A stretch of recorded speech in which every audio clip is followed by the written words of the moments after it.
What's going on, everybody? We are back. Episode number 166 of the Club and Sub podcast. Talking a big pay-per-view this week, UFC 298. Pretty excited to get into it. I have a fair amount of bets, though a lot of the numbers have moved. So, I mean, not too much to give out here, I don't think. But it's a fun card to talk about. It's obviously an electric main event we have here. Before we do anything else, guys, please drop a like and subscribe. Really help us out. We're slowly starting to come back this year. It's been a good year so far. And yeah, with that, we'll jump into our results from last week.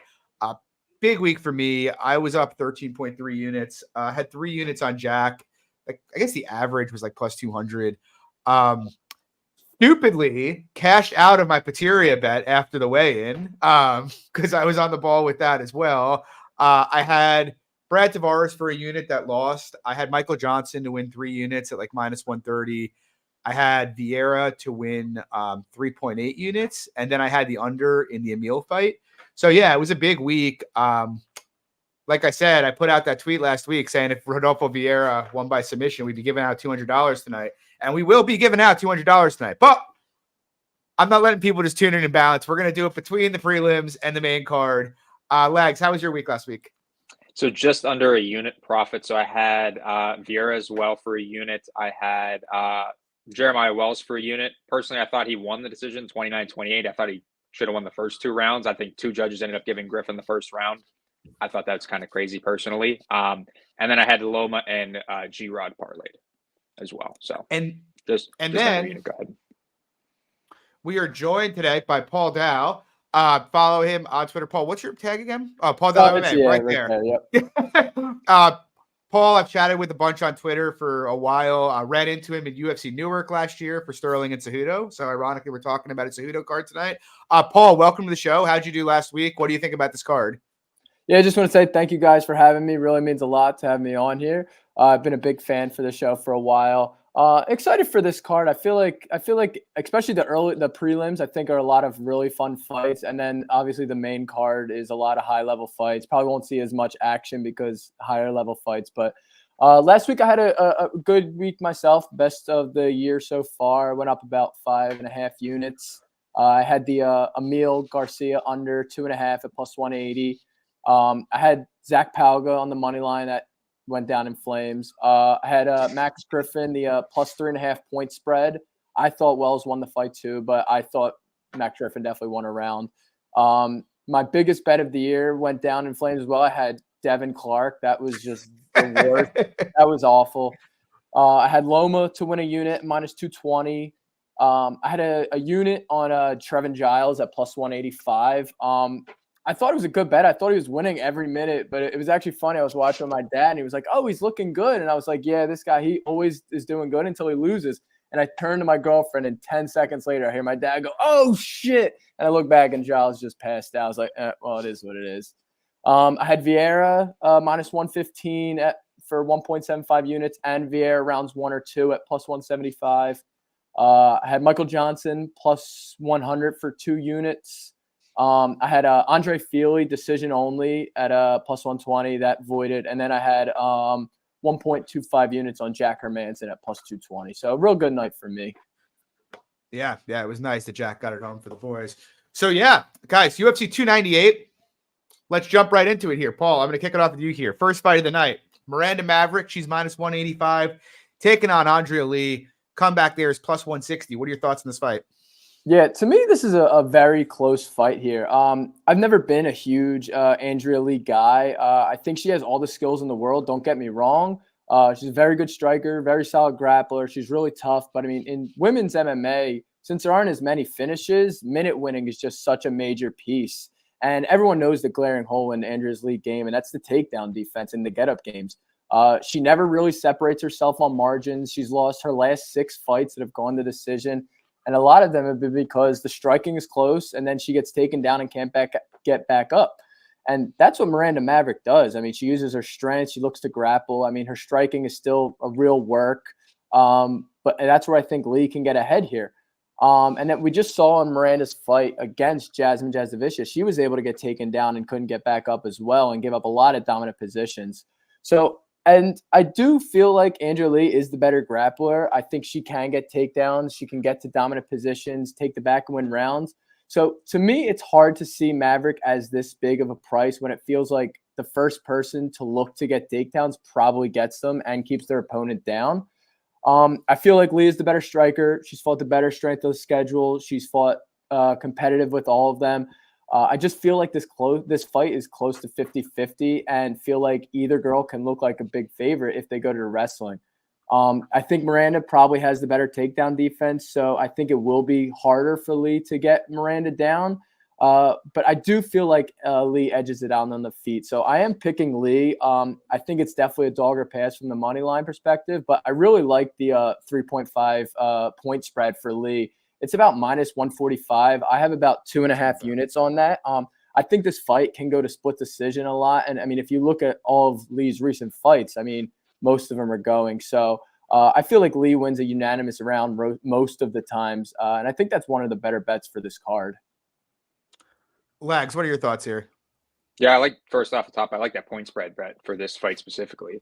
I actually think that Maverick, as a decent sized favorite for me, makes sense because I actually think she's more reliable for her wrestling. Kind of like you touched on a little bit with Paul. I think Maverick's takedown defense is much better than Lee's. I don't think Lee's wrestling is all that good, but I do think Lee could get ahead in the striking. So I just kind of favor Maverick on the wrestling here.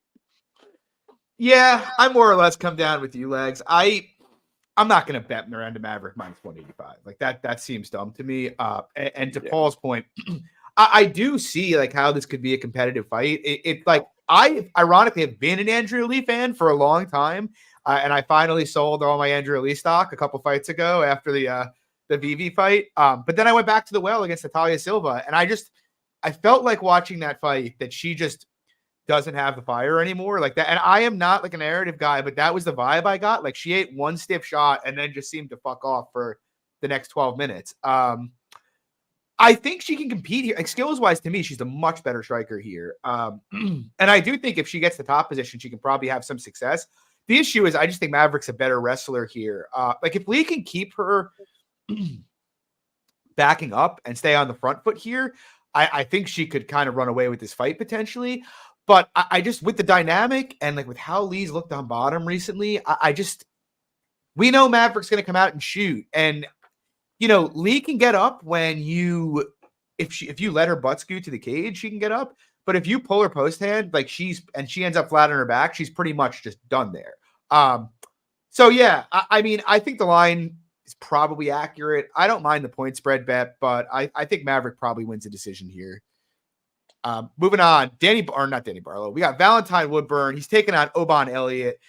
Current guy. The first 5 fights on this are just LFA level material. I can't believe this is on this card. Oban Elliott -308. The comeback on Woodburn +258. Lags, what do you think about this?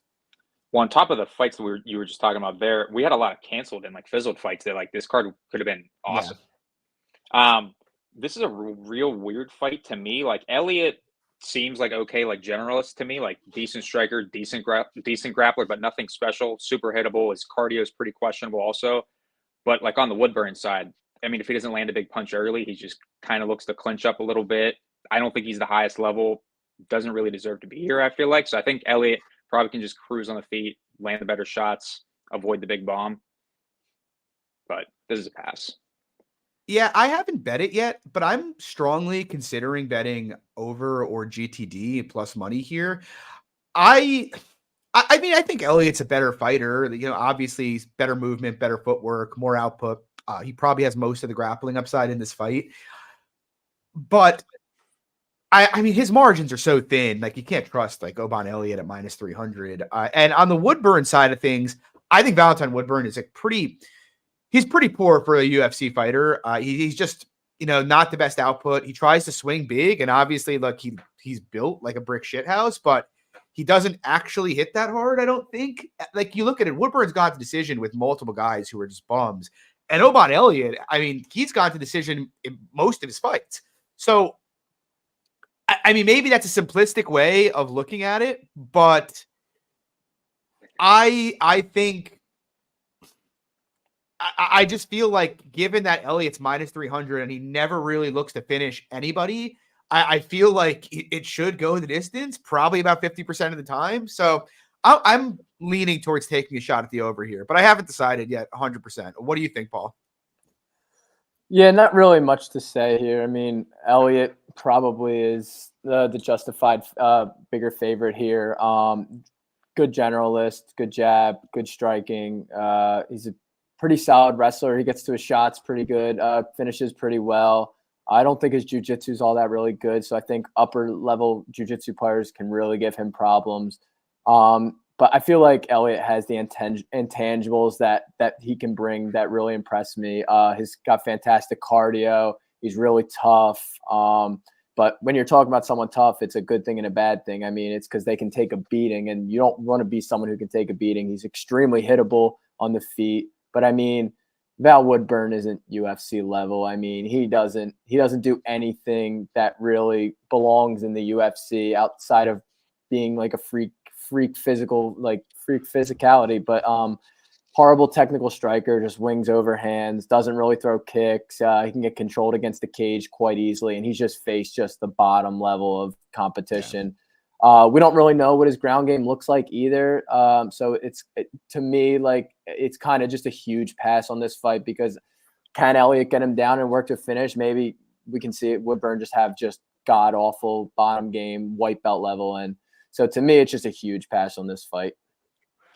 Yeah, that's a fair point, actually. Moving on, I do have a bet here. We got Josh Quinlan taking on Danny Barlow. Current price, Danny Barlow minus 212. Come back on Quinlan plus 182. I bet Quinlan plus 169 and promptly got reverse CLV'd on it about an hour later. Them's the breaks, I guess. But I like that, and I honestly kind of like the over in GTD here as well. But yeah, I mean, in a nutshell, I don't think Josh Quinlan's anything special. I tried to fade this guy multiple times in the LFA. So why am I betting him here? You know, I think Barlow is a talented fighter. He's obviously a good boxer. He's got decent pop, manages range okay. But I feel like beyond his boxing, I don't really know what else this guy's got. The limited tape we've seen him on the mat is pretty ugly. Does he deal with calf kicks well? Hard to say. Quinlan is a pretty good calf kicker. How's his chin? Again, hard to say. He hasn't eaten many flush shots.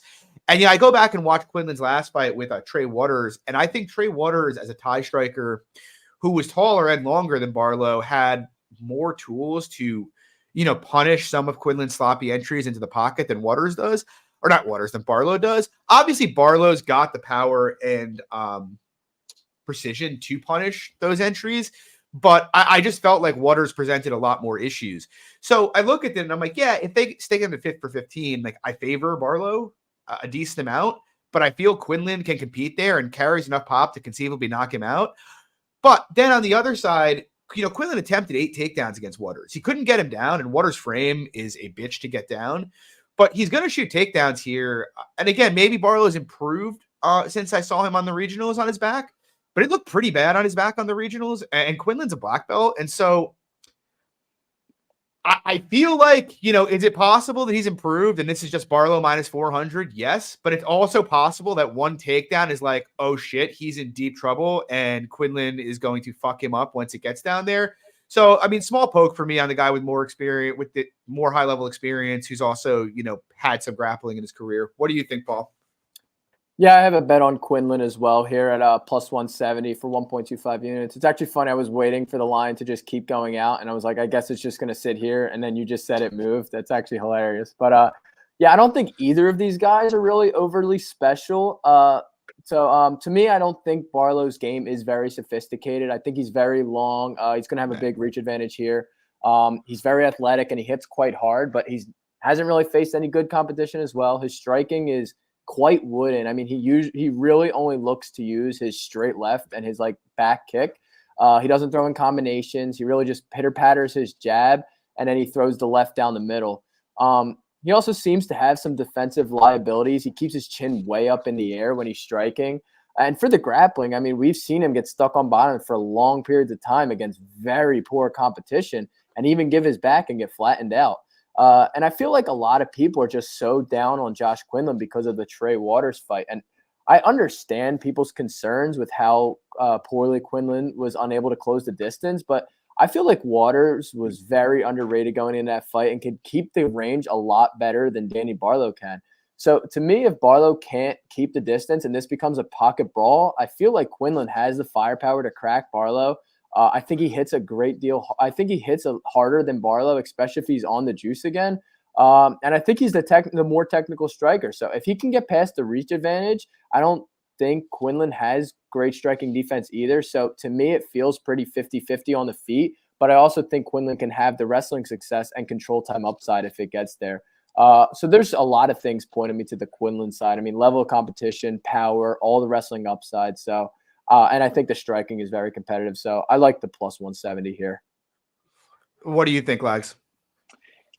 So going into tape for this fight, I kind of was thinking that, like, again, like what you were talking about with overs and GTDs, like, would be a good look. But I personally just don't rate Quinlan's wrestling that highly, as you guys probably do. So I think Barlow probably does put him out like maybe mid-second round. I just value his striking much better as well. So I wouldn't even say I rate Quinlan's wrestling particularly highly. I just don't particularly rate Barlow's defensive wrestling. So, and I don't either. I just think Quinlan's wrestling is just not that great personally. Fair enough. Well, I'm going to throw it back to Paul here as we move to another LFA fight. We've got Mingyang Zhang taking on Brenson Ribeiro, 2 debutants, current price, Zhang minus 120, comeback on Ribeiro plus 100. Any strong thoughts here, Paul? No, this fight is just absolutely bonkers. I mean, 42 combined fights for the two guys, and only 2 of them have gone to decision. I mean, you watch these guys tape, and you just know it's going to be absolute fireworks, though. I mean, neither guy defensively responsible, neither guy any technical, just both throw just recklessly abandonment. Both have huge power. I mean, for me, I lean to the Zhang side. I feel like he's the more technical striker. I mean, Ribeiro seems to just look to just chuck looping shots. I feel like Zhang is going to be the bigger guy too, coming down from heavyweight. I feel like he's much thicker than Ribeiro's lanky frame. And I think he can get takedowns if he wants, but I think he could be the better grappler here. But I mean, for Ribeiro, he's got the much longer reach. I think his leg kicks can be a factor for Zhang's boxing stance. But it's hard to be confident either way. I mean, just Zhang has faced just the worst level of competition. I mean, the fight before his road to UFC, he was fighting a guy who's 1-3. The guy gassed out in 2.5 minutes. And then Ribeiro, I mean, he's fighting better competition, but I mean, he's getting knocked down in every other fight. I mean, it's crazy to me. So, I mean, this fight is just going to be fun to watch. So there's no need to have a bet on it for me. Lags, what do you think? So I also lean to the Zhang side as well, just because I think on the feet, definitely more durable, even though he is as hittable as Ribeiro. I think he's the better striker. I think he's probably has a bit more power. I don't think Ribeiro's got the greatest takedown defense, though. I don't think Zhang probably can implement. His wrestling's not that good. I think Ribeiro's submission game is pretty fugazi. I don't know about you guys, but I think it's pretty low level. I don't think it's UFC at all. I really hope Zhang probably just knocks him out early here. Yeah, I'm not. I mean, I'd rather put my eyes out than have a bet on this fight, to be quite honest. But of the two, I lean to the Ribeiro side a bit, just because, Paul mentioned the level of competition. Like anybody who spent most of their career at WLF wars, I want no part of in a debut. Like the guys over there, they're just not real fighters. They basically put prospects in there and they put them up against like teachers, pretty much, to go and knock out. So I don't really rate much of what Zhang's fought. And to me, he looks pretty fragile for, a guy who's 25 years old. But by the same token, I actually think Ribeiro is pretty fragile as well. A grappler who's not very good at wrestling, both of them chuck bombs like you guys talked about. I just rate, at least Ribeiro has fought some guys that have like a pulse, which I when I'm trying to decipher who I'm going to pick in a fight between two guys with limited, like meaningful data, I'll take the more experienced one, but I think someone's going to go to sleep here. I'd be like sick if I had money, like any real money on a side here and lost it. So I'll pick Ribeiro, but I have less than zero interest in getting involved on a bet in this fight. Moving on, Rinya Nakamura. He's taken on 36-year-old debutante Carlos Vera. I wonder who the A side is here. Rinya currently minus 1,400. The comeback on Vera plus 800. What are your thoughts, Lags? I think Nakamura, obviously easily big justified favorite, makes sense. He can easily land takedowns here, easily get control time, easily find a finish. I don't really know why this fight's happening, but yeah. Yeah, I bet under for a unit, like plus 120. I think any plus money on the under is good, to be honest. I mean, Carlos Vera, I get he hasn't been subbed before, but like this guy's 36 years old. He's been fighting nobody that's even particularly dangerous to sub him in Fury. He's obviously being brought in to do a job here against Rinya. I mean, Rinya, if people go back in time, just from a market standpoint here, Rinya was the ITD against Fernie was like minus 500 for the fight to end inside the distance, or minus 800. It was something crazy like that, and it went the distance. And I feel like the over being pick'em is just kind of a reaction to that, like, oh, maybe he's not that good a finisher. But it's like, if the guy's actually minus 400, he should finish this fight fairly quickly. Like that's what minus 400s do. He's got more power. He's way more dangerous on the feet. John, he's higher than minus 400. No, I'm saying if he's minus 1400. Sorry. But yeah, that's my point. It's like you should be finishing fights early at a high clip. I think he can sub him if he wants. I don't even think that's a bad look. Yeah, I mean, I think they should go under. So I've taken a small position there. What are your thoughts, Paul? Did you bet the under 1.5 or the under 2.5? 1.5. 1.5, because I saw DraftKings had like a weird. They got like it was Rinya inside the distance like minus 135. That it opened for a little bit. It was gone immediately. But not much really to say here. Vera, I don't really give him a shot. Don't really know why the UFC is like persistent to bring him into the company. I mean, you can't find any other like bantamweights that deserve to be here. But I mean, or that are 30 or 28. Yeah. So like Nakamura, easy money takedowns here. Vera poor takedown defense, and then once Nakamura gets him down there, I think he's going to put him through the ringer. I mean, I bet Nakamura by sub at plus 400. I don't think that Vera is going to be able to get up once he gets down. So, I mean, once he gets him down, I think that Nakamura is just going to be able to float through positions and just be able to pass his guard whenever he wants. Even on the feet, I mean, I think that I don't rate Nakamura striking that highly. I think he's got some defensive liabilities, but he's super fast and he hits a super hard. So, I mean, and then with the grappling upside, I mean, justified favorite, like Lag said. Agreed. Moving on, banger of a fight here. We got Marcos Pezao de Lima. He's taking on Justin Tafa.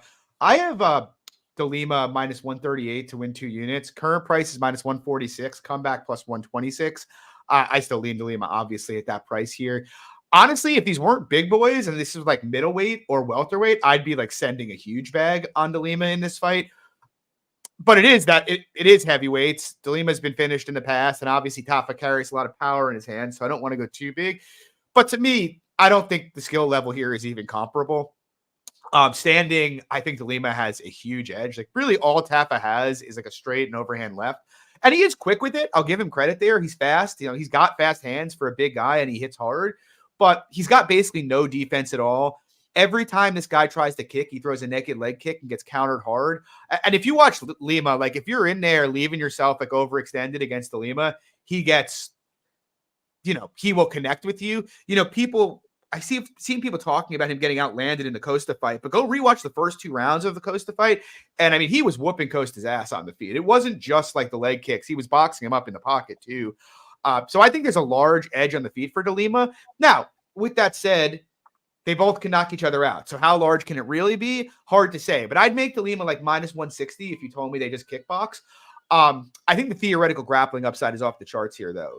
I found a couple of Tafa's early fights, and this guy is just a fucking bum on bottom. Like, he is a white belt. And now you could say that was years ago. Maybe he improved. But I just watched his brother, like, fighting Muhammad Usman last year. I feel like there's very unlikely there's been much improvement there. And de Lima, whatever you want to say about him, he's flaky, et cetera, et cetera. The guy fights to a game plan just about every fight. He actually is very, very reliable to do what he needs to do. Fought a Costa, leg kicks and wrestled. Fought with Shorik a couple years ago, did nothing but wrestled. Fought Maurice Green, did nothing but wrestled. When he's got a grappling edge, he goes for it. And I think if he gets on top of Tafa here, he's just going to absolutely wreck him. So, like, when you build in the potential grappling upside, I feel like he's got to be minus 185 to minus 200. And then from a market standpoint, this dude was minus 250 against Derek Lewis in his last fight, and now he's minus 145 against Justin Tafa. Like, it's an easy bet on de Lima for me. What do you think, Paul? Yeah, I mean, I'm going to pretty much just say exactly what you just said here. Yeah, I love Lima here. I got him at -142 for 4 units. I went heavy on him here. This is going to be my biggest bet of the year so far. I just feel like this is a great bounce back spot for Lima. I think this is such a favorable matchup for him. I mean, to be frank, the grappling levels in this fight are quite literally night and day. I mean, we've seen Tafa's regional tape, which you brought up, which is the last time he's been grappling. And it's just the worst bit of grappling you've ever seen in your life. I mean, yeah, that's 6-7 years ago. So, I mean, it's hard to imagine he hasn't trained it a little bit, but he is not a black belt. I mean, come on. That's pretty safe to say. I mean, we haven't really seen anyone attempt takedown, so we don't even really know what his takedown defense is. And I mean, at heavyweight, it doesn't take much to just off balance and take down the unathletic big guys. And once this hits the mat, I mean, it's hard not to assume that it's either the round or the fight.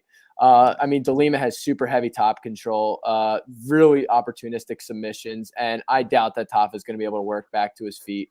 And even on the feet, yeah, Tafa might be a more technical boxer, but I don't even know if I'd favor him on the feet. I mean, Tafa looks to counter-strike, can be low volume, and while Lima can be low volume too, he uses a super heavy leg kick approach, which can really, really affect the boxing style of Tafa. I mean, we saw it just butcher Waldo Cortez Acosta's leg.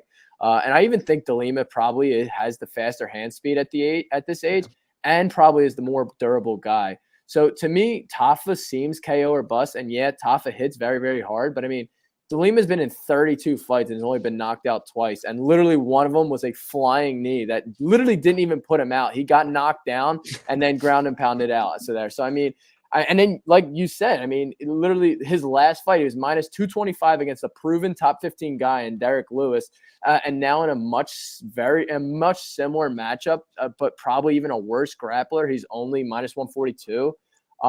So I mean, to me, I capped it around Lima -220 here. So I just think that the grappling disparity is quite evident to me, and then the striking is pretty close. And outside of an early KO from Tafa, it's hard to see me winning this fight. It's hard to see him winning this fight to me. Yeah, agreed. Lags, how about you? So off the top real quick, I feel like a lot of people are just comparing like this fight to his last fight with Lewis. Like, oh, it's a guy that hits hard, and all right, so he's probably going to knock out Lima here. But it's also like, look at the theoretical grappling upside for Lima, first of all. And then secondly, it's like the worlds apart if you're looking at Tafa and Lewis. And also, if you're looking on that side, why wouldn't you just play like the round 1 KO? Personally, over the +120 money on, that's where most of the upside is. So I haven't bet it yet, but I like the under 1.5 here personally. I think if Lima gets on top early, I think he can obviously find a finish, and almost all of Tafa's win equity is that early KO. So I like the under 1.5. Yeah, fair enough. Moving on, we got the prelim headliner. We got Mackenzie Dern taking on Amanda Lemos. Lemos currently -135. Comeback on Dern +115. What do you think here, Paul? Yeah, I bet Mackenzie Dern early here. I bet her at +172 for 1.75 units. I think the line is probably trending towards about right now. I feel like Pick'em is pretty right for it. I mean, you look right away at the market perspective of Mackenzie Dern and her 12 fights in the UFC. This is the best she's ever been priced was a Pick'em against Tecia Torres, when she's consistently been -225 or more against other top 10 strikers in the division. Literally everyone was betting her at -200 or worse against Jessica Andrade's last fight, to now being a big underdog to a 36-year-old striker who has bad cardio and just got absolutely mugged in her last fight on the mat. So, I mean, at +172 for Dern, that was just an auto bet for me. I mean, I get people are saying that Lemos' last fight was to Weili Zhang, the champ, and all that. And I agree, Weili is a better wrestler than Dern. But, I mean, Weili's a striker first, and Lemos literally made Weili look like Gordon Ryan the way she was controlling her on the mat and passing the guard. She was literally beating her to every position. And, I mean, the pressure of Dern, the passing of Dern, the submission threat of Dern is just – it's night and day compared to Weili Zhang. So the real question is, can Dern get the takedowns? And I don't think her entries are great, but she had a really nice single leg setup versus Andrade.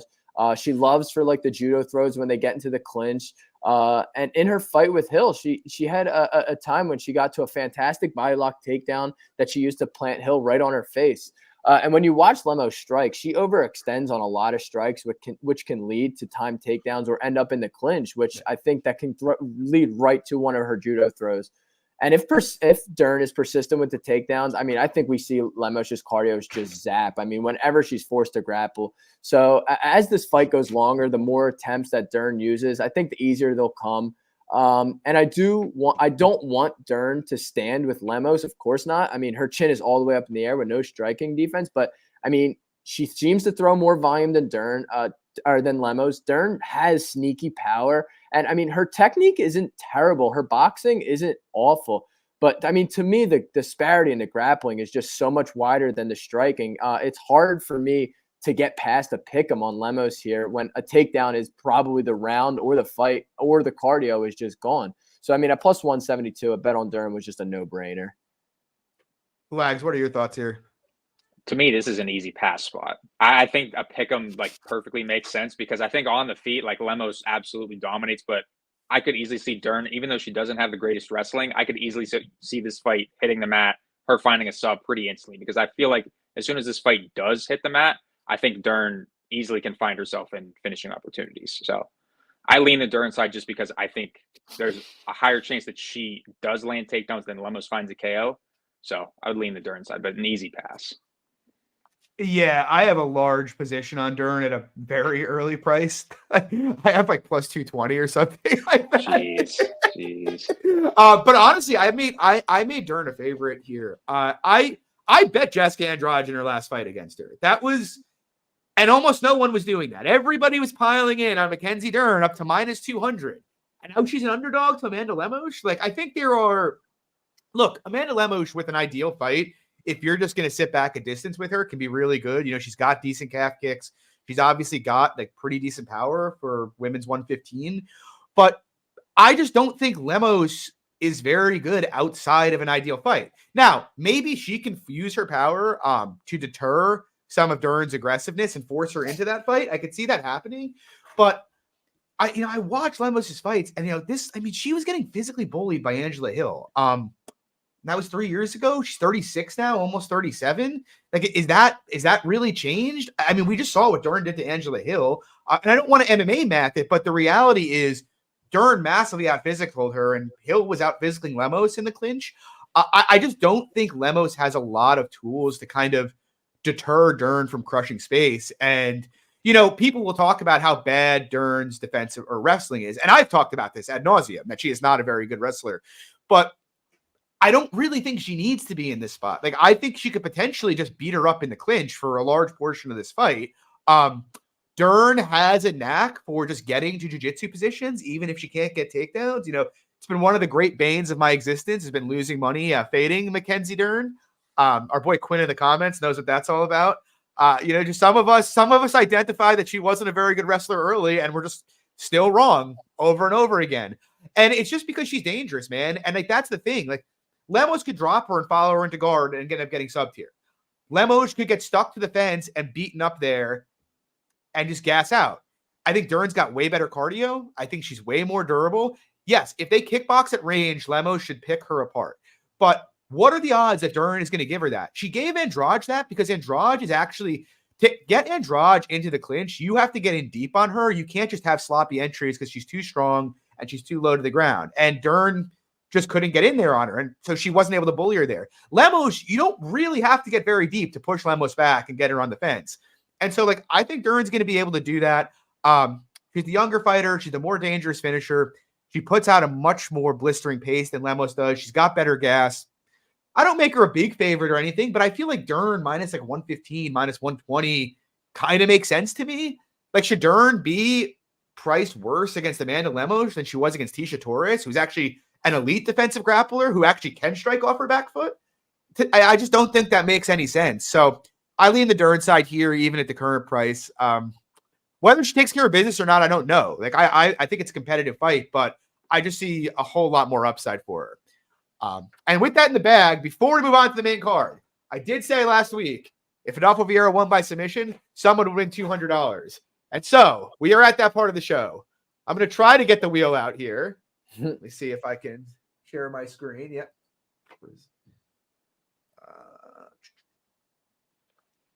The absolute scenes when my name comes up on that screen. When my name comes up on that wheel. Do you guys see it right now? That's loading. There we go. All right, we got the the wheel up. The absolute scenes when it's Chad's name here. All right, we're gonna spin it. We're going. We're live. We are live. There's a lucky winner. The winner is at evil_Scotsman_. Evil_Scotsman. If you are in the chat, send one of us, me or Lags, a message on Twitter, and I'll get back to you and we can figure out the best way of payment. If he is not in the chat, we will post this from the official account at the conclusion of the show. They will have a week to get in touch with us once it's been posted. If they do not, we will run the wheel again next week and someone else will win it.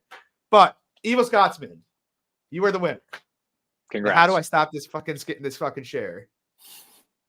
Lou's saying it's his wheel gimmick. Lou, I did the wheel 2 years ago. Please. All right. Here we go. Main card. Woo! Big one here. Anthony Fluffy Hernandez, Roman Kopylov. Hernandez currently minus 260. Comeback on Kopylov, plus 220. What are your thoughts, Lags? Great fight to start off the main card, and I have Fluffy to win unit and a half. I think, honestly, outside of round one, I think this fight's going to snowball for Kopylov in such a bad way. Like, it's undescribable, really. The pace and the wrestling of Fluffy. I think, obviously, round one, Kopylov, dangerous striker, but I think Fluffy's pace and wrestling can see his way through to find a round two or round three finish. So, like Fluffy at the money line. Current pricing, I would honestly just opt for just a round two or round three bet instead of the minus 260. So, give it to us, John.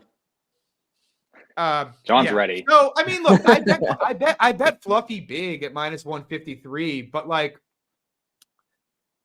I did cap him in like the minus 280 range. So I do think there's a little bit of value, but like I wouldn't advocate betting it after the lines move this much, you know? Like it was a lower price for a long time. So it's hard to cap it there, or to bet it at the current price. But yeah, I mean, more or less, I don't think I'm going to say anything that anybody else on any show is going to say this week. You know, we know what Fluffy's advantages are. If he gets on top of Roman, he's probably going to fuck him up. He's got a huge cardio edge. But Roman's got pretty good takedown defense. He's tough to get down, especially early in this fight. And so I do think the early portion of this fight will be pretty dangerous for Fluffy. But with that said, Roman also hasn't really fought anybody that's near as relentless as Fluffy with the takedowns. And so I think the assumption that he's just going to easily just down block him and separate from the clinch from Fluffy, like when he starts shooting, is a bit flawed because he just hasn't seen anybody who can chain takedowns like this. Like, I know he fought Albert Duraev, but Duraev didn't attempt a takedown in round one until didn't attempt it in round two until he was already tired and got hurt. And most of the other guys who have shot on Roman just aren't very good grapplers. You know, that's the reality. And what we have seen when Roman's on bottom, I mean, the guy's a fish. He just is. I think if and when Fluffy gets him down, maybe he won't hold him down on the first takedown, but Roman to get up is going to have to put himself in some horrible places where Fluffy can clasp his hands. And I think once that happens, you know, he's just going to go for a ride until he's out of gas and gets finished here. But yeah, Fluffy can be hurt. Like Fluffy seems very soft to the body to me. I mentioned it before we fought Barlow, which is why I didn't bet Barlow. And so I can very easily imagine Roman hurting him here, or even making round one very sweaty in general on minutes if Fluffy struggles to get him down. But ultimately, it's almost like a math type fight where we know there's a huge cardio gap and we know there's a huge process gap, and they both favor Hernandez here. And so to think Roman wins this fight, you got to think early finish. Like, could he win a close decision? Theoretically, it's possible, but I think his odds to do that just get so much worse after the first round that, to me, it's like I can't price Roman decision past like 10%. And even Roman finish, it's like, yeah, he can hurt Fluffy and finish him. But do we really think he's going to hurt a guy who's been controlling his opponents for over 60% of his time in the octagon? Do we really think? And when most of that equity is tied to round one, can that really possibly be higher than like 15% for him to finish this fight? And I just really don't think so. So, yeah, I think Fluffy minus 275 to minus 300 is probably the right price here. I think the early rounds could be sweaty. But I also think if he gets, the thing is, people will say wait for live. But I think if he gets on top of Roman in round one, he's going to fuck him up. So, yeah, I like Fluffy. What do you think, Paul? Yeah, I tend to agree with you guys. Say I'm going to just play a little bit of devil's advocate here. I do think that it's Hernandez or pass from a betting perspective, but it is no bet for me. Everyone knows what Fluffy Hernandez is. He's a monster pace grappler, just breaks people. But to me, I think this is personally a big step up in competition for both guys. Besides the Vera fight for Fluffy, but since that was such a different stylistic matchup, I mean, you look at the guys that Fluffy have wins over, and they're all very weak defensive wrestlers and grapplers. I mean, Fremd is very easy to take down. Barlow, very poor defensive wrestling. Jun-Young Park, defensive takedown holes in his game. And I mean, Edmund Shabazian has bad takedown defense and an extremely poor gas tank. So, and then with this fight with Kopylov, I mean, I know everyone's saying, oh, look at the Carl Roberson fight. He got subbed 5 years ago. I mean, but he has been training in Dagestan for a while now. I mean, we saw in the fight with Duraev, the takedown defense is improving. I mean, the only takedown he gave up was literally when Jason Herzog told Duraev to put his hands around his butt and just dump him on his head. But I mean, it's hard to say how his defensive grappling is. Not really, that's the wrestling, but I mean, the last time we saw him on his back, it just looked dog shit against Albert Duraev. So I do think if Fluffy gets him down, I think he can maul Kopylov. But when it's standing, I mean, Fluffy's not very defensively responsible. He is very hittable on the feet. He keeps a very high guard with his hands, so his body is always open to get blasted with body kicks. I mean, we've seen him get folded with body shots from Kevin Holland. Marcus Perez hurt him. And then in the clinch, Kopylov throws nasty knees, which I do think can affect Fluffy as well. So there's enough reasons to keep me off the Fluffy side here, though I do think his the side. But more likely, I do think Fluffy just drowns him with the relentless takedowns and the attempts that he just brings. The way I am playing this fight, though, is I'm playing late props on Fluffy, and I'm going to look to live bet. I feel like that's the smartest pass because if it is close early, and Kopylov does defend the takedowns, as he starts to tire, I think you can get a better price going into round 2 than pre-flop. And I mean, if Fluffy has success with round 1s and the takedown, and he is a big favorite after round 1, I mean, the chance of him getting a later finish and cashing my late props are just much higher than there. I mean, yeah, I get screwed if Fluffy does find a finish in round 1, but he's more of just a pressure cooker. So I think the round 2 and round 3 props on Fluffy, just like the Edmund fights, are what I'm going to be looking at. Lags, what are your thoughts? I already gave my thoughts. It's okay, John. Oh, I'm an idiot. All right. Yeah, all right. I started with it. It's all right. All right, moving on. We got Merab Dvalishvili taking on Henry Cejudo. Current price, Merab minus 222. Comeback on Cejudo plus 187. I bet Merab at minus 170, and I kind of make him about minus 250 in this spot. I understand, the takes about, Henry having kind of like the perfect style to fight Merab. I just kind of disagree with them.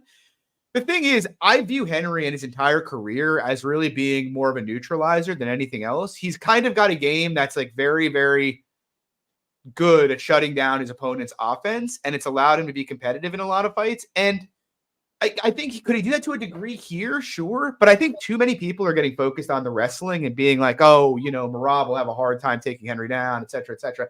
I do think Merab will have a hard time taking Henry down. Like, do I think he can get takedowns? Yes. I don't think it's going to be easy to get Cejudo down. Where I think I part ways from everybody is I feel like Cejudo is one of the most overrated strikers of his generation. I think Cejudo in general has had a fairly fortuitous run in the UFC. If you actually go back, something I bet most people didn't know, if you actually look at Cejudo's entire career, he has outlanded his, can you hear me, Legs? Yeah, you're just frozen. Fuck me. All right. You're good. You're good. You're good for now. Keep talking. You're good. You can see me? Yeah, we can see you. You're just frozen. Still, great. He hasn't outlanded anybody on the feet at distance since Wilson Hayes back in 2017. I bring this up because if you actually go through Henry's historical career, he's never really put stamps on decisions against anybody. Went to a split decision way back in the day with Jussier Formiga, split decision with Joe Benavidez. The DJ fight, he was fortunate enough to land takedowns with a minute left and have good sequencing in a fight he probably lost. The guy is he's always kind of just competitive enough in the striking for rounds to be close, but he's never really stamping them. And, the consistent thing we've seen is it's all low output guys. Then you look at he goes at the bantamweight, and the 2 fights he gets are Marlon Moraes, who beats the ever-loving shit out of him for a round and a half before gassing out, and Dominic Cruz, who was off a 4-year layoff and who just couldn't deal with the calf kicks and got kicked in the head. And then he fights Aljo last fight. Now, Aljo was a champ. Respect, he competed there, but he got badly outvolumed in that fight. He only competed because he was able to get really a fair amount of clinch time. And again, like decent round sequencing. And so what I'm getting at is Henry's a great fighter, but Henry never, even at the best points of his career, was one of these guys who was going to put huge stamps on rounds or blow people away. Whereas on the other side of it, you have Merab, and that's literally what he does. Merab, he's fought a number of guys who have some of the same neutralizing capabilities that Henry does. He's fought 3 absolute elite defensive wrestlers at bantamweight. Jose Aldo, John Dodson, Peter Yan. He lost 1 round across those 11 rounds. 1.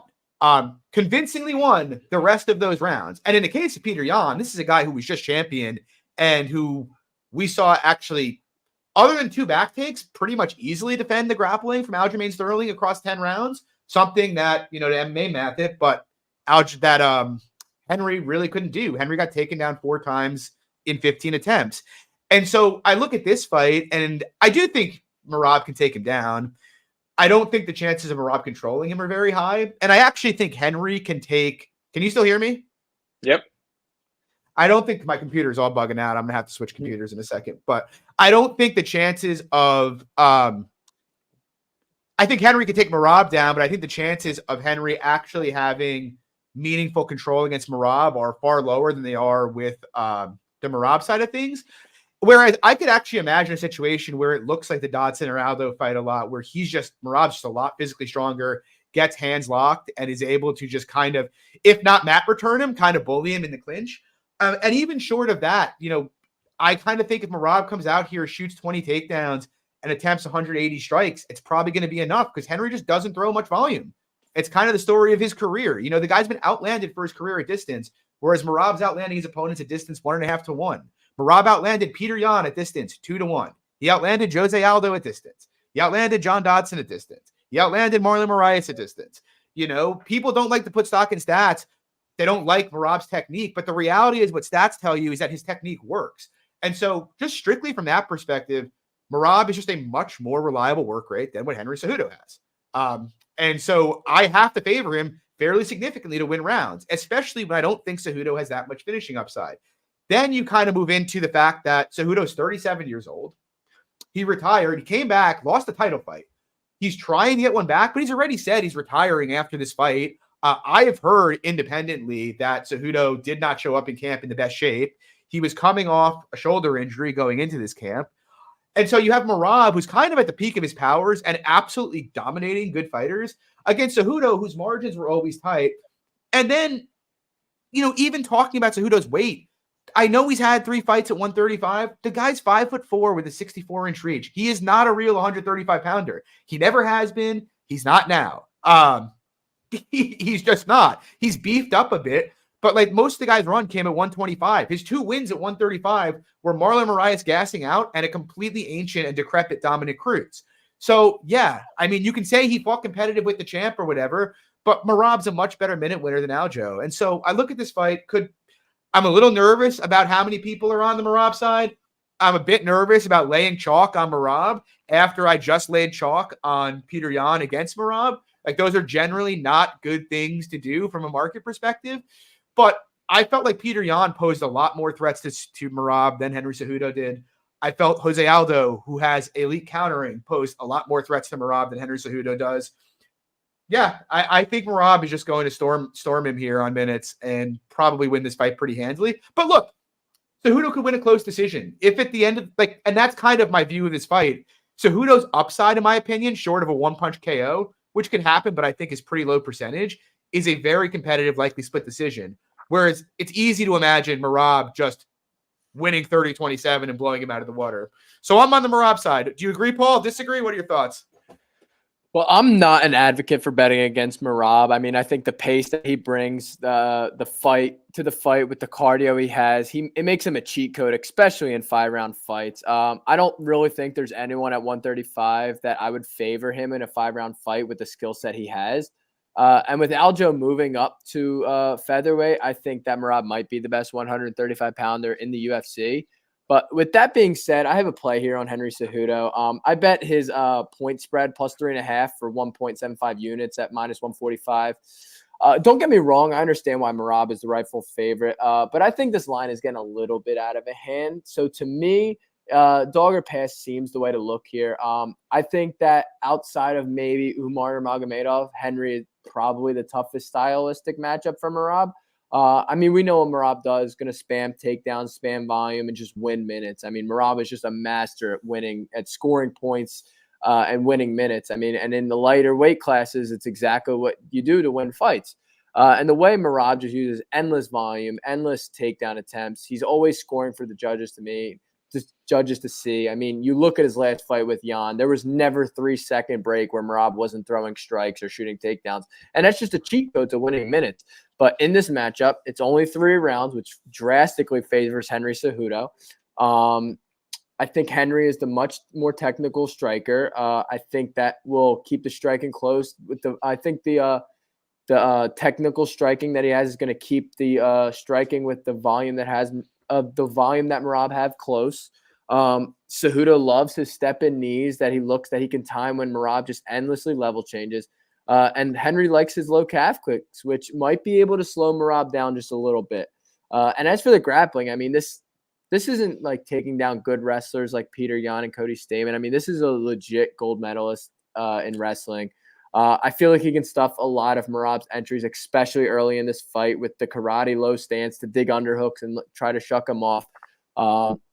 And then you hear people saying, well, Aljo took Henry down. But I mean, Aljo and Merab are just two completely different wrestling and grappling styles. Aljo is a very good chain wrestler against the cage, whereas Merab likes to shoot traditional singles and double legs in the middle of the cage. And I think that Henry is going to have a much easier time defending takedowns from Merab than he did against Aljo. And I mean, Aljo is just 100 times better control grappler than Merab too. I mean, I'd be shocked if Merab was able to get a ton of ground control minutes here. So I feel like if Henry can defend the takedowns, especially early in this fight, stays at range for periods of times, I mean, I think this fight can be closer than the line indicates.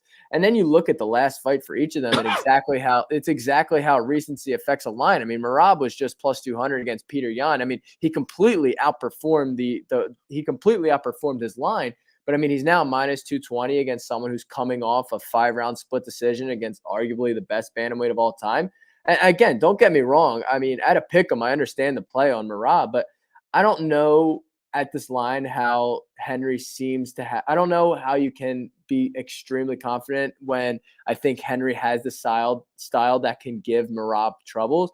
I was considering a money line play on Henry, but after all the retirement talk, it really just spooked me off. But I mean, at the point spread under minus 150, I mean, Merab probably isn't going to finish Henry Cejudo, so I don't see why Henry wouldn't be able to bank at least one round here and make this fight pretty competitive. But I do think that Merab is the rightful favorite. I do think Merab wins this fight, but I like the point spread for Henry here.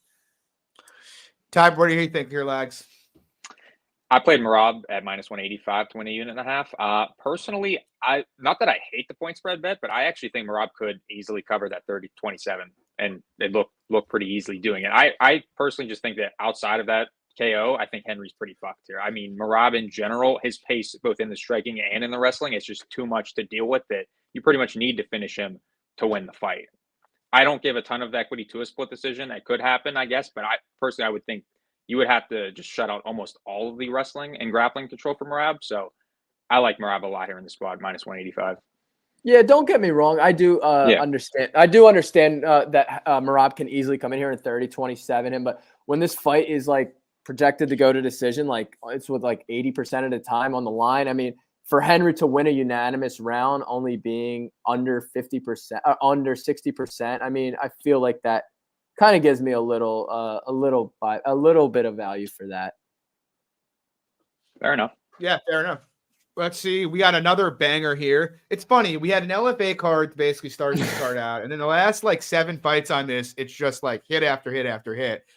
We got Ian Garry. Well, say real quick before you break down what they should have done is they should have put like the Zhang and Ribeiro fight somewhere on this main card. Just sprinkle it in here. Just get these people just riled up. That's a great fight.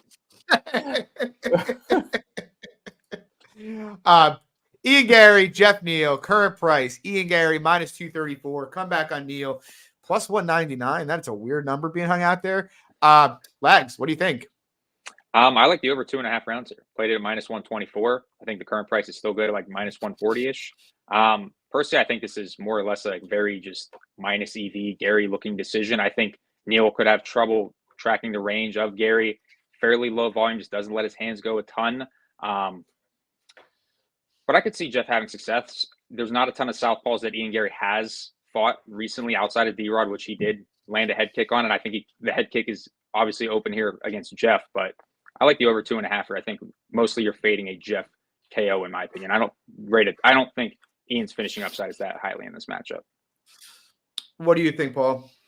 Yeah, I bet the fight goes the distance here at about minus 102 on FanDuel for 1.5 units. I as much as everyone wants to see Ian Garry just get knocked out cold, I feel like Jeff Neal might be a good stylistic matchup for him. Don't get me wrong, I'm not playing Garry at this big chalk, but he is a fantastic with his distant management.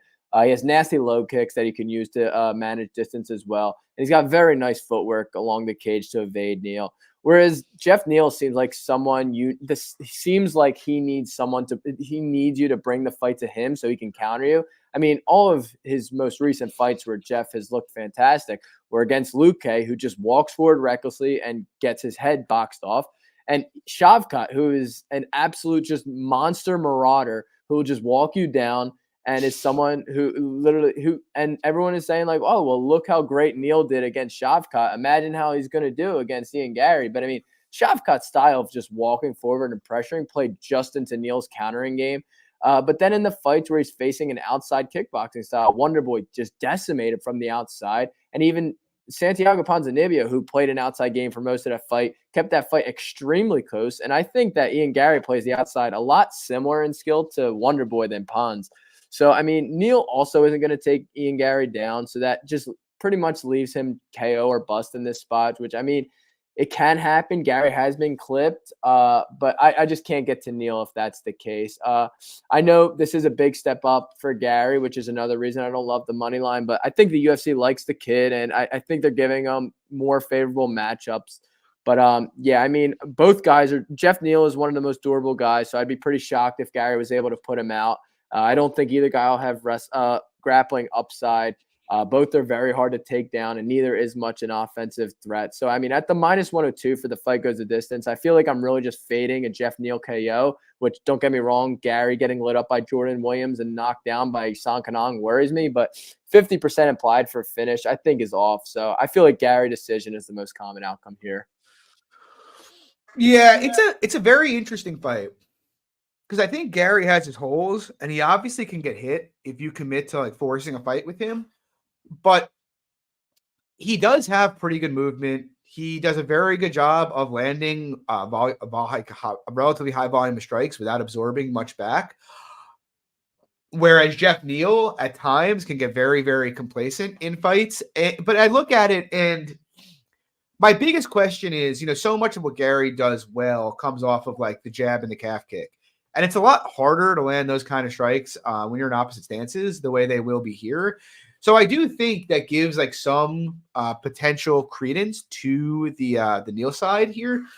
But at the same time, like I said, if Neal was one of these guys, like if Neal approached this fight in the way Gabe Green did, I'd feel pretty good about Neal because Gabe Green kept trying to force a fight with Garry, but Green's just not good enough to execute that. Whereas I feel like if Neal did that, he could probably exploit some. Like if Neal came out and fought like Jordan Williams, I'd feel great about the Jeff Neal side.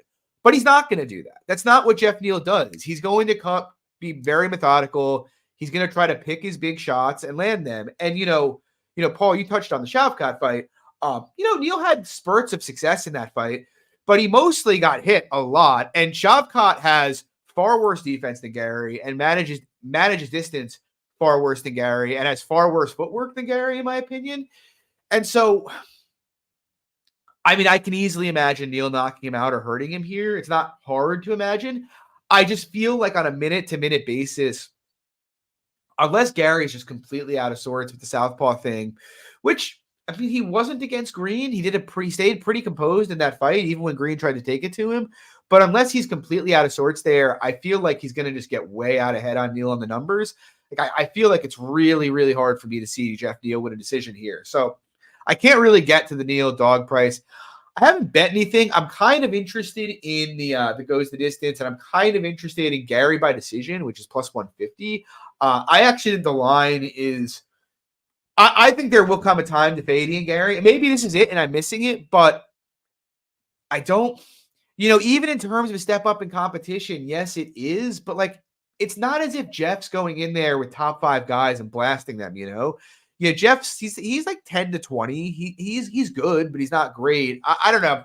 I think Gary's just got too much volume and too much defense for him. I sort of think it's going to be kind of a ho-hum 30-27 type deal where Garry lands 85 strikes and Neal lands 45, and not a whole lot other than Garry landing kicks really happens. That's kind of my gut instinct about the fight. I just, I know a couple sharp people who like Neal, but I haven't yet heard really a good reason for why anybody likes him. The step up thing, yes, I get that, but the statistical difference between these two guys is just like, it's enormous. And to your point, the Wonder Boy fight's a pretty big red flag. I will say, I don't think Neal, Wonder Boy fought southpaw a lot in that fight and gave Neal a lot of issues. I don't think Garry can do that, but Neal just didn't really seem to know how to cut the cage off effectively. And it's not the first time it's happened. It happened against Magny as well. I think Garry's a good fighter. I don't think he's a championship fighter, but I think this is a fight he should win, in my opinion. So we'll see. Moving on, co-main event, though. We got a banger here. We'll see if Paulo Costa makes it to the scale or not. I am still not 100% sure that'll happen. But we got Robert Whittaker, Paulo Costa, Whittaker minus 244, comeback on Costa, plus 209. Paul's up, right? Yeah, Paul, what do you think here? This is just a weird fight to me. I mean, pre-tape, I thought I was going to have a pretty big bet on Whittaker, but after tape, I come away thinking that it's hard to really know where either guy is at in their careers. I mean, Costa having 2 fights in 2.5 years, with one of them against a 40-year-old coming in off a 3-year layup and who was tired after 3. And just with all the canceled fights in there as well, I mean, Costa has pretty much just wasted the prime of his career, and it's hard to know if he really even wants to fight anymore. I mean, Costa at his best, I think, is a problem for a lot of middleweights, though. I mean, and for Whittaker, coming off a really bad knockout to Dricus, I think the Wars versus Romero, the knockout versus Izzy, getting dropped by Till, and then like the previously mentioned KO recently. I mean, I think the damage is just starting to catch up to him, and the durability is just starting to go. So I can see Costa cracking him and putting away. But I mean, skill for skill, Robert Whittaker is a much better fighter. I mean, he's going to be so much faster than Costa. He's going to have much better cardio than Paulo Costa, and he's going to be able to catch Costa as he comes in and gets in the boxing range.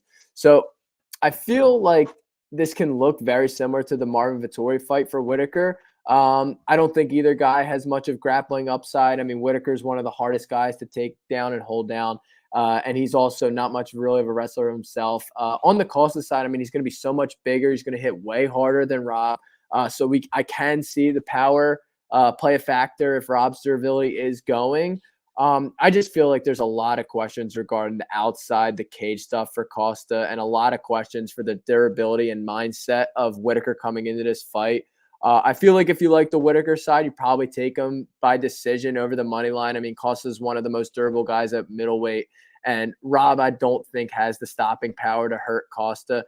So to cut his money line from minus 250 to get plus money on his decision prop, I think is the way to go. And I mean, for Costa, I think he's KO reliant, and I do think it can be likely if he comes into this fight like he did against Yoel Romero and gets to Rob and cracks him. But I mean, I have to go with Whittaker here, but not with an extreme amount of confidence. It's Costa or pass from a betting perspective for me, and I'm not really sure what I want to do with that. Like, I generally agree with your breakdown. I mean, Rob is clearly the much better fighter. And I meant to touch on this with the Henry breakdown, and it just slipped my mind because I was completely psyched out that my screen went down. But how often do you see a guy have a championship run? That run ends. They try to have another run, doesn't work out, and really get back to ever being an elite level. But it really just doesn't happen. It's hard to get back there. And from Rob's perspective, this was a guy who I think in his peak didn't have the best durability to begin with, and has taken a pretty significant amount of damage over, the last 5 to 10 years. And rewatching the Dricus fight, look, I know Dricus is champion now, whatever. He defies all human logic. But, stylistically, that should have been a great fight for Rob. And he looked slower than usual to me. I'm not concerned with the fact that Rob got knocked out. Like, that was always a live outcome in that fight. I am concerned about the last minute of the first round of that fight. Rob, who historically is an elite defensive grappler, looked absolutely fetal when he got put on bottom. The guy got put on bottom and absolutely wrecked. DDP literally couldn't do anything to Sean Strickland when he took him down, but was absolutely smashing Robert Whittaker on bottom. So it was just a very weird look for me, and it did not look like the same guy that won a championship. It did not look like the guy that beat Marvin Vettori to me. Now, could he turn around and come back and rechannel that energy for this fight? Yes. But I think it's pretty clear that, the best days of Robert Whittaker are behind him. He's probably not competing for a title ever again. His durability is declining. If his grappling is going, what does that mean? And on the other side, you have Costa, who is a high volume, heavy hitter. And I will say, I think Costa's run was probably very, very overrated at his apex in the UFC. I don't think he cuts the cage off the best. He leaves a lot of openings. He's kind of like DDP in that he's an effective gasser, but just kind of pushes through it. And from a matchup perspective, I think it's a good matchup for Whittaker. But Costa's not going to stop coming for him. The issue I have with Costa is it's just who even is this guy at this point? Is he training MMA full time? I don't know. A role player. He might be a role player. High level, he's not. Player. He seems way more obsessed with social media than he does fighting in MMA. The guy doesn't fight. He missed weight by 20 pounds against Vettori. Then he comes out.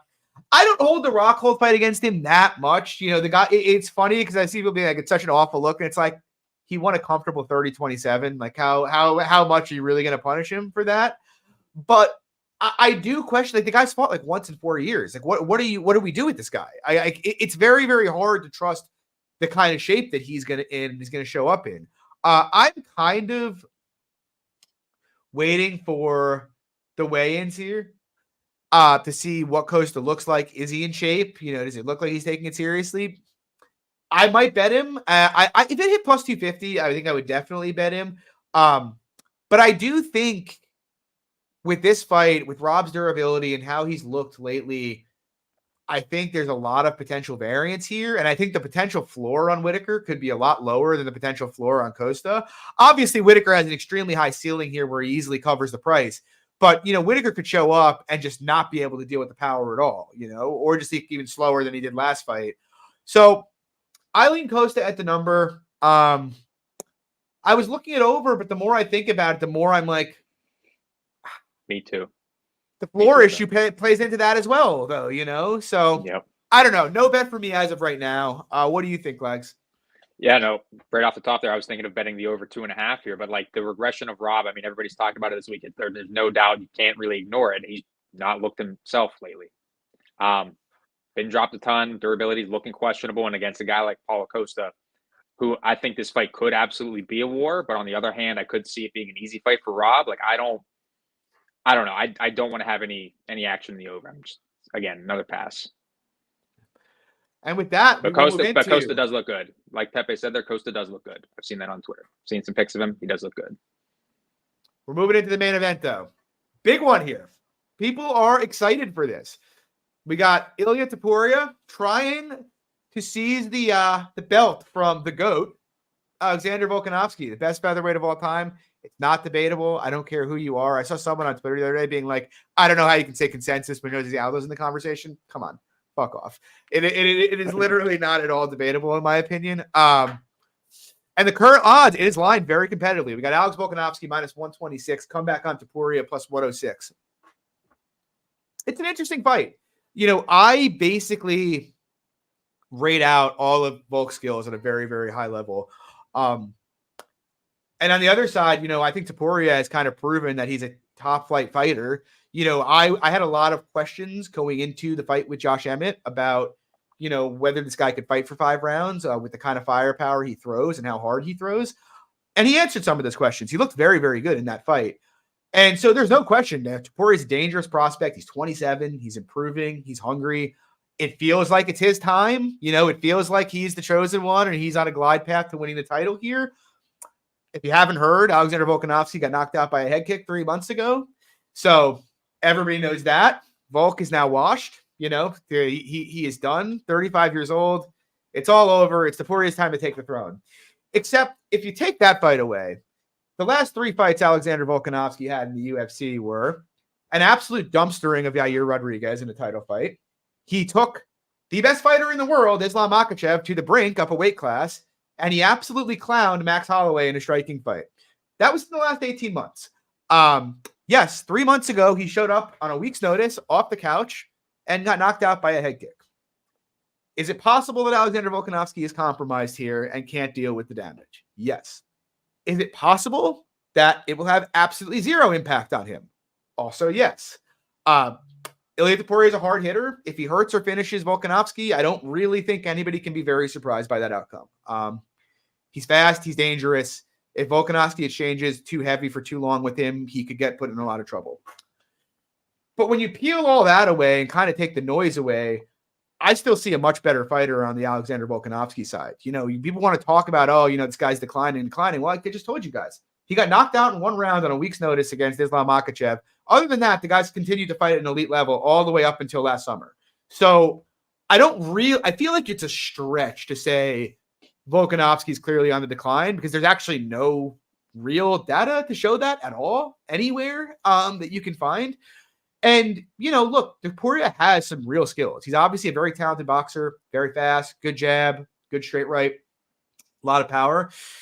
He's not a better striker than Volkanovski is, though. Now, I think he could potentially win this fight on power shots. I think he could potentially knock Volkanovski out.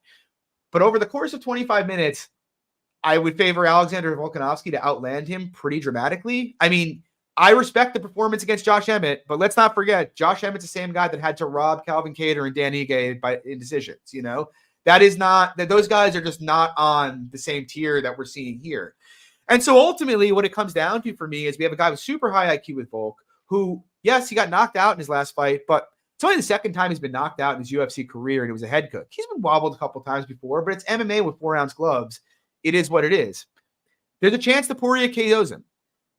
I struggle to put that past 20 to 25%. It's like the guy's been finished 1 time in the UFC and 1 other time in his entire career, and we should be lying down the 30 to 40% range. I really don't think so. So I think the chance he KOs him is there, but I don't think it's that high. In the grappling, I think Volk's the best grappler he's ever fought by a lot. I'd be surprised if Topuria can have really any success grappling. Maybe he can get a back take like Makhachev. I suppose that could happen, but I'd be a little surprised. I actually think Volk has some decent grappling equity here. And it's funny. I saw someone I really respect, whose opinion I value quite a bit, say the grappling was not competitive in this fight. It dramatically favored Topuria. And I think it's one of the worst takes I've ever seen, especially if you're going to reference, Bryce Mitchell going 1-9 on takedowns. Go rewatch that fight. Round 2 of that fight, Mitchell was tagging him up until he got knocked out. Why? Because he was keeping his hands low and just selling out to stop takedowns because he wasn't worried about what was coming back on him. I promise you he won't be keeping his hands low against Volkanovski here. I think they might come easier here, or they might not. But even if they don't, Volkanovski is as strong as a bear and is probably the stronger fighter. And I think he could do some work in the clinch, possibly wear him down there, possibly hit takedowns. We don't really know what Topuria's bottom game is, but what we did see against Mitchell, he kind of looked like a classic jiu-jitsu guy who's going to play jiu-jitsu off his back, which I think is pretty bearish. So, yeah, I mean, ultimately, look, I'll let you guys handle the rest of it. But my view is there's a lot of macro stuff in this fight that is like, bullish for Topuria, bearish for Volk. But at the same time, for me, I can't help but think that there is a premium being given on the Volk side coming off a KO and Topuria coming off a career best performance.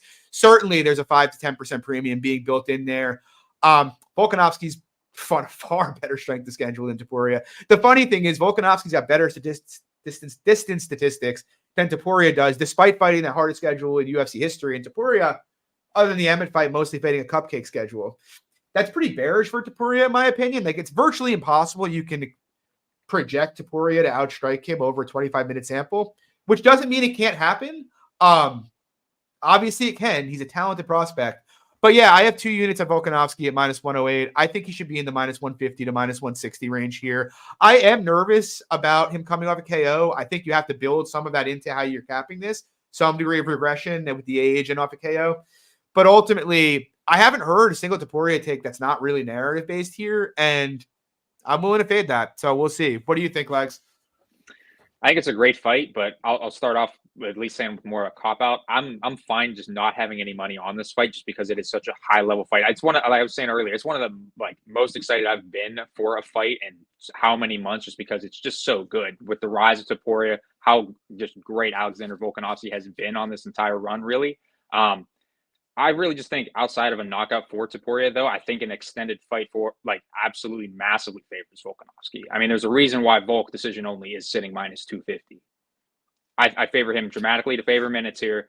I think, like you touched on with the grappling, I don't think there's a ton of grappling upside in this fight, but if there is, it's only on the Volk side. Cardio favors Volkanovski, in my opinion, as well. So I lean the Volk side. I just personally don't think there's a massive edge at the money line for my sake. Paul, how about you? Do you have a stance here? Yeah, I mean, we're getting the greatest featherweight of all time at a discount against someone whose best win is a 39-year-old boxer. Of course, I'm betting Volkanovski here. I'm not going big on Volk. I'm not going big on him because I do see the danger in Topuria. But I mean, I have minus 125 to win a unit. I feel like that's just a no-brainer bet. I mean, I get the concerns. He's 35 now, coming off a brutal knockout against an up-and-coming monster who is very skilled, and he hits like he's got concrete in his hands. But I mean, for starters, I mean, look at the level of competition and how the market has seen each of them going into those fights. I mean, Volkanovski has been upwards of minus 250 against some of the best guys in the division. Yair Rodriguez, Korean Zombie, Brian Ortega. Minus 200 to Max Holloway, and now is a slight favorite to someone who was a pick'em against Bryce Mitchell 14 months ago. I mean, or the rest of Topuria's run has just been layups. I mean, Yusuf Zalal, layup. Damon Jackson, layup. Ryan Hall, layup. Jai Herbert, layup. And then you get the Mitchell and Josh Emmett, which of any of those guys is a well-rounded fighter? Not a single one of them. And now he is fighting the most well-rounded fighter probably in the UFC. So to me, this is just an insanely huge step up in competition. I think this is a huge case of recency bias because the last thing people saw for both was Topuria just beating up on an aged Josh Emmett over 5 rounds while Volkanovski got knocked up a weight class on short notice against the most skilled fighter on the planet. I mean, for the skills, I mean, I hear like people saying Topuria is the better boxer, but is he really? I mean, we saw Volkanovski just absolutely school Max Holloway in their third fight, and everyone was saying was the best boxer in the UFC, best boxer in the division. Topuria has never really faced a heavy leg kicking game like Volkanovski is going to bring. I mean, we've never really seen Topuria get tested, and I think he can get taught a lesson here.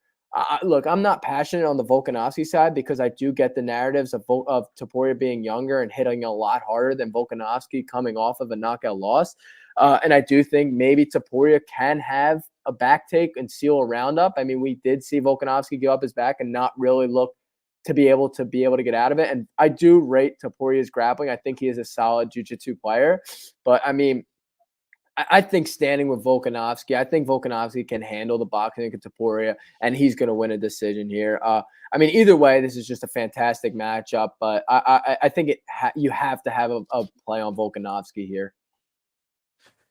Yeah, I mean, I agree. It's I mean, you have to cap in some of the concerns of, him being KO'd, but I mean, if you go look at, I mean, I'll read it for you right now. How would you price Max Holloway against Ilia Topuria? Because this is ultimately what led me to a bet on Volkanovski. Because I think I'd make Holloway like minus 170 range against Topuria if they fought like today, you know? I agree. So, like, and you go back and it's like, dude, Max Holloway was like doubling up the best guys in the division on strikes just about every fight for the last, even to this day, for the last 5 years. And he got outlanded over 75 minutes with Alexander Volkanovski. Yeah, you guys nailed it. I just think the minutes versus moments thing, that's going to be the whole fight here.